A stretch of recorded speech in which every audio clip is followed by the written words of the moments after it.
Well, like everyone who is sad and alone, I read a lot of existential philosophy. And my friends always say, "Jonathan, that stuff is so depressing." And so I wrote this play to say, yeah, you know what? It kind of is, but it can also be a lot of fun.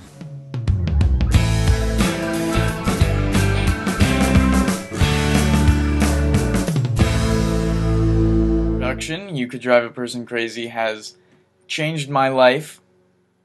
Generally for the better. Existentialism, at its most basic, argues that we have the freedom and the responsibility to decide who we are, what we think, and all that good stuff.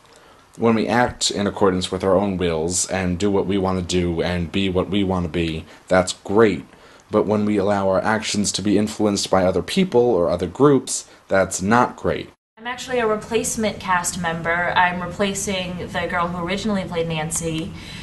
And Jonathan's been kind of mean about it. Whenever I mess up a line, it's always like, "Why aren't you as good as Shannon?" And when I walk into rehearsal, it's like, "Why don't you have beautiful golden hair like Shannon?" And I just cry for hours and hours when I go home every night.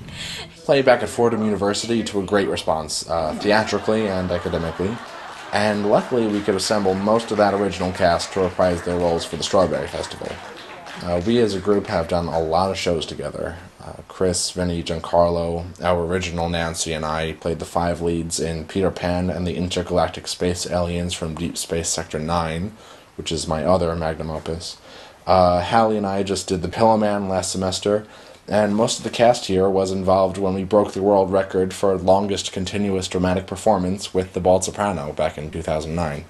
Jonathan O'Neill is a true visionary, and I think his passion for existentialist theater is only matched by his passion for artistic ingenuity and elephant suffering identity crises. I was in the original cast back at Fordham. It was really fun, but I'm really excited to get new Nancy. Doesn't hurt that I'm pretty sure Hallie's into me. I'm James. I'm the stage manager. Jonathan thinks he runs this show, but we know who runs this show. I love this show. It's funny, it's sharp, it's ridiculous, but also relatable at the same time. And I had a blast working on the creative process with Jonathan and the other castmates.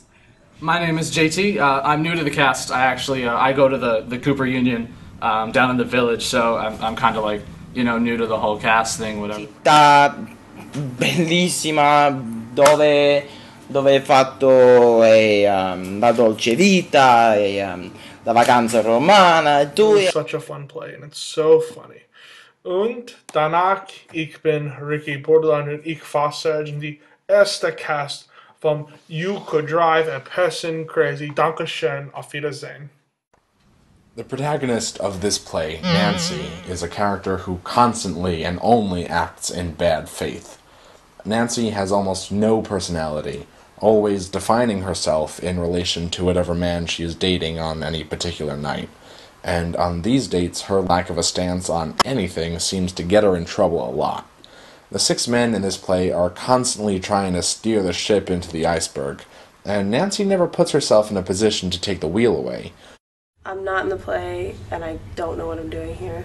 I advertised this play as the college student's guide to existentialism because I really want it to be attuned to what I think the college experience is supposed to be. Deciding who we are and then working towards who we want to be. But I think that the message of the play, if there is any, can be appreciated by anyone. Namely, not something so generic as be true to yourself, but something more like, be empowered by your personal freedom.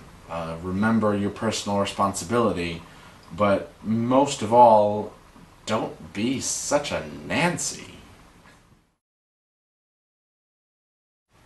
The boys think Hallie's all that, but I say, wait 10 years.